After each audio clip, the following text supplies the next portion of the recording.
What's going on, everybody? Good morning, good evening, wherever you are and whatever time it is. Welcome back to another video with your man, Immersionaholic. Ladies and gentlemen, welcome to episode 3 of my Spartan Let's Play / campaign for Total War Room 2 using the Divide et Impera mod. In our last episode, we finally began the invasion of Egypt, and we did very well in taking Alexandria, which is now our new capital, in addition to taking the old Egyptian capital of Memphis. However, immediately at the start of this episode, we're going to be dealing with a full-on Egyptian counterattack against us, and they're sending two full stacks to retake Memphis. So here we go with the defense of Memphis to start things off.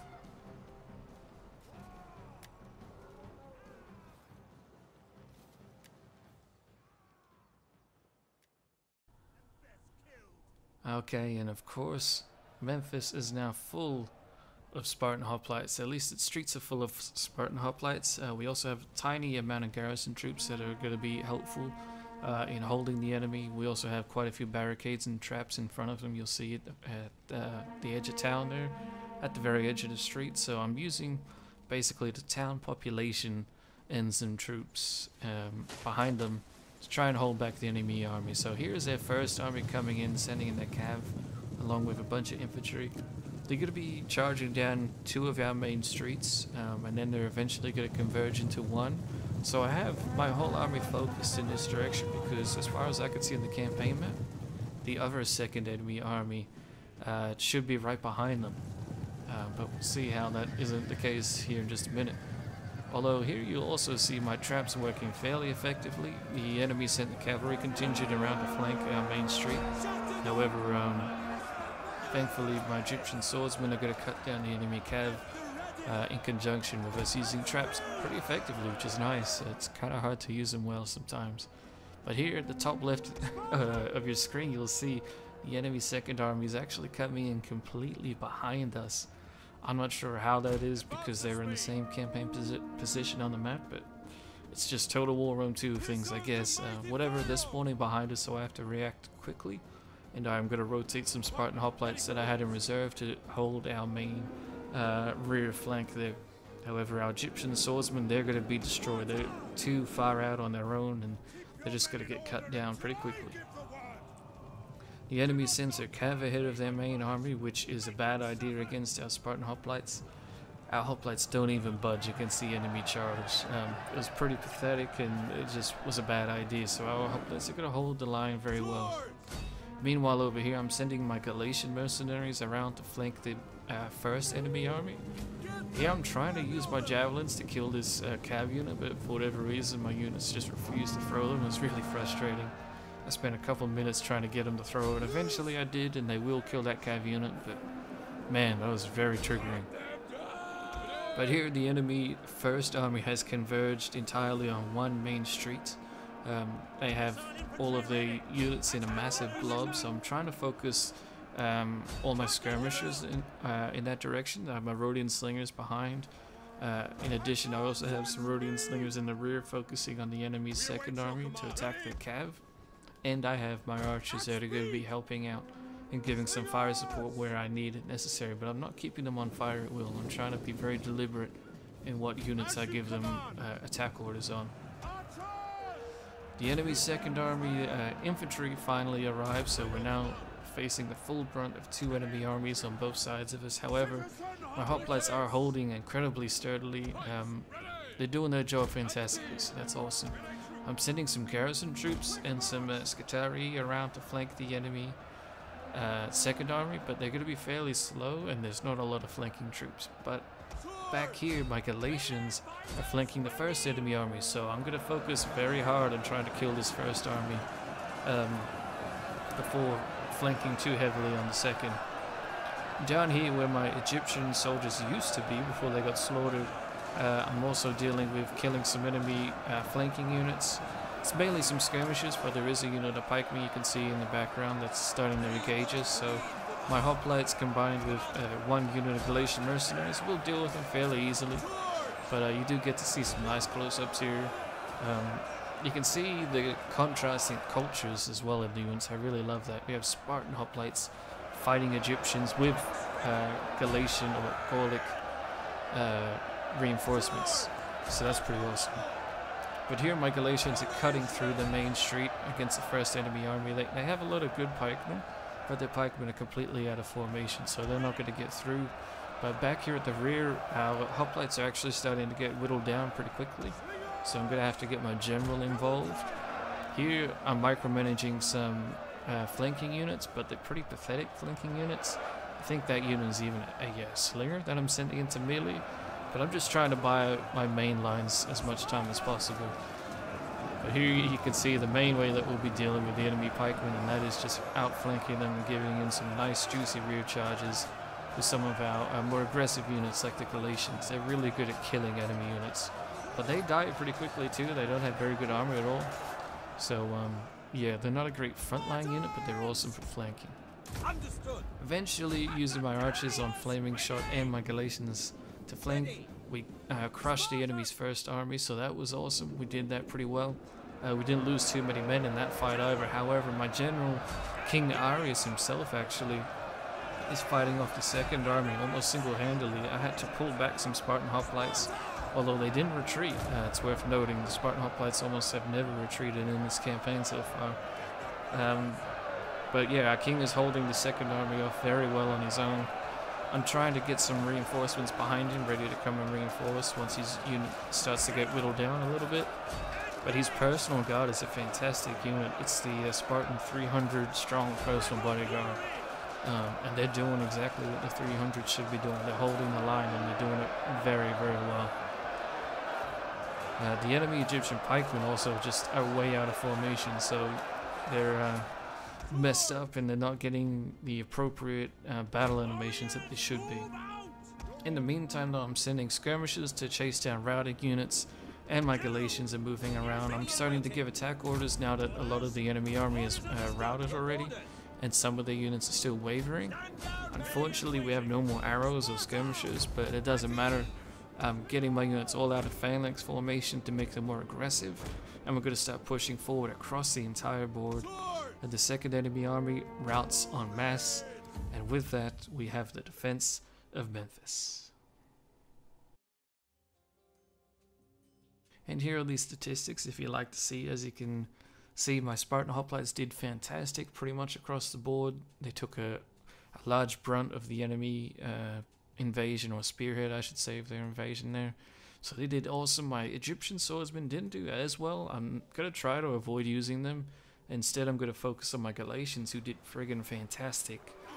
One unit getting over 1,000 kills, but you can't read too much into that because they did chase down a lot of routing units. But still, my Galatians did pretty awesome with their flanking. So they're going to be instrumental in our campaign for our migration into Egypt here. We killed a fair bit of the first army, but the second army did escape quite a bit.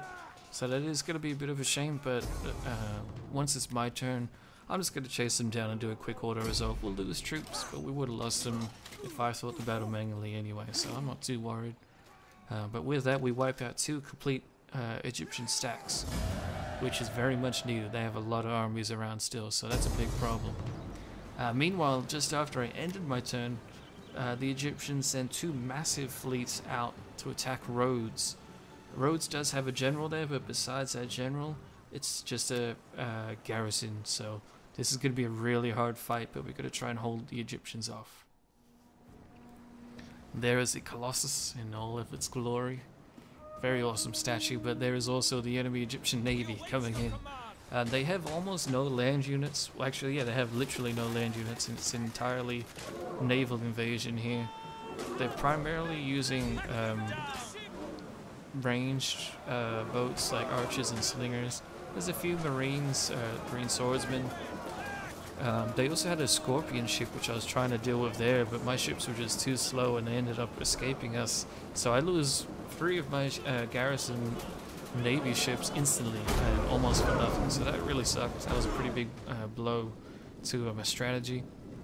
In the meantime, the enemy's second fleet has landed en masse further away from Rhodes itself, so I'm actually going to move out my garrison army very quickly to go and try and deal with that fleet first and try and knock them out very quickly. Thankfully, I actually have a cavalry unit that I'm going to try to use with some spearmen and archer support. I'm not too worried about killing all of the units here. I just want to get them routed very quickly, and then I'll worry about killing them. It'd be really awesome if we could wipe out these fleets in the land battle, because they are fleets. You know, it's not really common to fight navies on land battles. But if I can, then that would help us out a lot, because the Egyptians certainly have the naval advantage in this war at the moment. My cavalry are being really instrumental in helping outflank them, though. Unfortunately, they're not shock cavalry. They're pretty light, almost medium cav, but they are melee cav at the very least, so they're not going to do too great on the charge. They will help rout some enemy units, and will kill a lot of them eventually, but it took quite a long time. And you can see I have fire arrows raining down below. I also have my personal general's bodyguard here trying to get involved.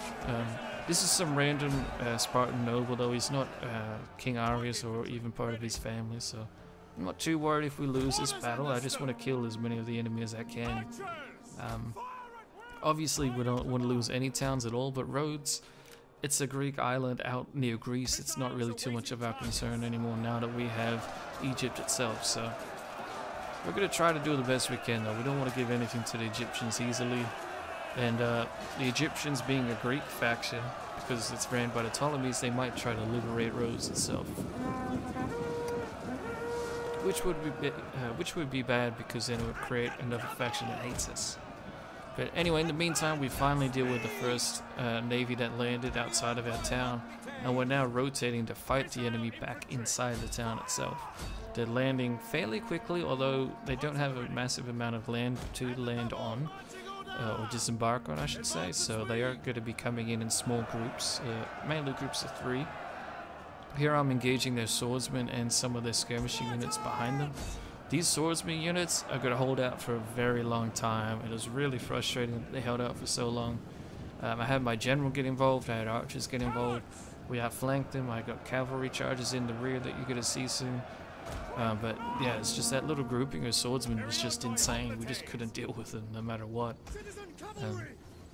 The skirmisher units, though, they routed appropriately. They got a lot of kills on my hoplites, so you can see my heavy infantry just moving way too slow, and their archers are able to, they could have kited us, but they're mainly just cutting us down before we can get close. But they can't kite too effectively, because one, the AI, you know, is Total War AI, which is never good, but I have my cavalry come in and help sandwich them, so we are going to hold down the town center, and we are going to kill a fair few of their skirmishers pretty quickly. But their swordsmen are getting reinforcements, and now they also have a lot of skirmishers close by that are joining the melee.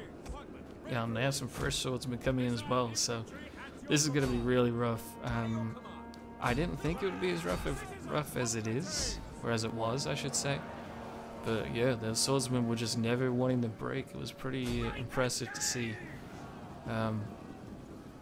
Here we are getting some close-ups of the fighting now. You can see it is a bit of a mosh pit. I took my hoplites out of phalanx formation. I'm curious to have any feedback on that, so if you know more about hoplites and DEI, do let me know down below. But I took them out of hoplite formation because I didn't want them to be too defensive, and I wanted them to actually get kills and use their swords and be more aggressive. So hopefully I made the right call with that. I do keep them in hoplite wall when appropriate, like when they're holding. But yeah, I thought using their swords would be a little bit better, but it doesn't seem like it. My cavalry's coming to get rear charges. We have the enemy surrounded, and they just won't friggin' rout. It was pretty annoying, but fair enough though. You can't have everything, right? I actually have my personal general's bodyguard getting involved here. And shortly after that, my general actually gets killed. So I managed to retreat my general's bodyguard. It didn't rout entirely. We did just lose our general though, so that is going to hit our morale pretty heavily. But we've killed most of the enemy swordsmen. There was one unit left that was refusing the rout, but I was already rotating troops to try and deal with the rest of their navy that was landing. Like you can see, I'm getting a crushing charge against them. They're just not dying against it, nor are they routing. By the way, I actually killed all 3 admirals that were attacking us at this stage. So that's pretty crazy that so many of the enemy units refused to rout despite them losing 3 of their admirals. But I guess me losing my general was enough to inspire them to keep going. But you can see it's a very close fight here. A lot of my troops have routed. Some of theirs have routed. They had some wavering units, but then I lost 1 or 2 of my units all at once. And then they started wavering, and then my troops just kept wavering in and out. The morale is pretty bad across the board. There's a lot of red that we're seeing if you look just above their unit cards. I mean, the unit flags, I should say. A lot of my troops are in bad morale condition. We ended up losing my cavalry here, despite them getting a nice charge. I'm trying to get my general's bodyguard into the fight, but it's just not happening. We're down to 3 units. They still have at least 5 or 6. I'm not too sure how many, but they had a lot, and it just was too much. My units can't handle it.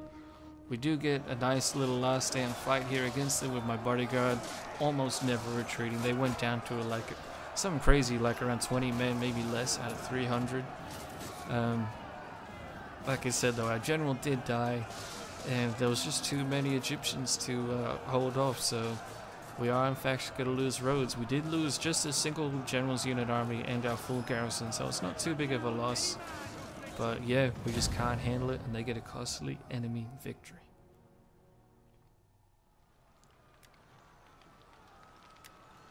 And so, there we are, ladies and gentlemen. You can see about half of my garrison army retreated, which kind of sucked. It's a shame that their morale was so bad, but I don't really know what happened. I don't know why more of the enemy troops didn't rout. I killed 3 of their commanders. Well, oh, maybe it was just 2, actually. But regardless, I killed at least 2 of their admirals, and they just weren't too worried about it. So that ended up sucking, but it's okay. It's not the end of the world. We'll deal with Rhodes. But here I'm actually making some aggressive moves against them. I'm moving to take the rest of the Egyptian province, Egyptian proper, from Egypt, and I'm going to just wow. I'm just going to auto-resolve, I should say, these sieges and just get them over and done with. We're going to lose some troops, but we probably would have lost the same amount if I was commanding the battle anyway. So we take out that one settlement, and then we're going to come up here and take out this port settlement on the Red Sea. So that's going to be really helpful, and it'll open up a lot of trade to the Arabian factions and possibly to more Eastern factions. So that's really important, and we really need to make sure we hold this, as it'll help us moving forward. But it's also going to boost our income and our population that we can recruit from. Here I was just checking out the family tree. We had some historical characters join us. We had Leonidas II and Cleomenes III. Cleomenes apparently was one of the kings who was very interested in reforming Spartan society and Spartan military, and he's the reason Spartans started to use the sarissa, just like the Macedonian pikemen. So I'm actually going to adopt him, and he's going to become our heir. So as we move forward, hopefully he will lead Sparta into a new reformed empire. But until then, that's all we have for today. Thank you all for watching. Hope you guys enjoyed, and I shall see you in the next one.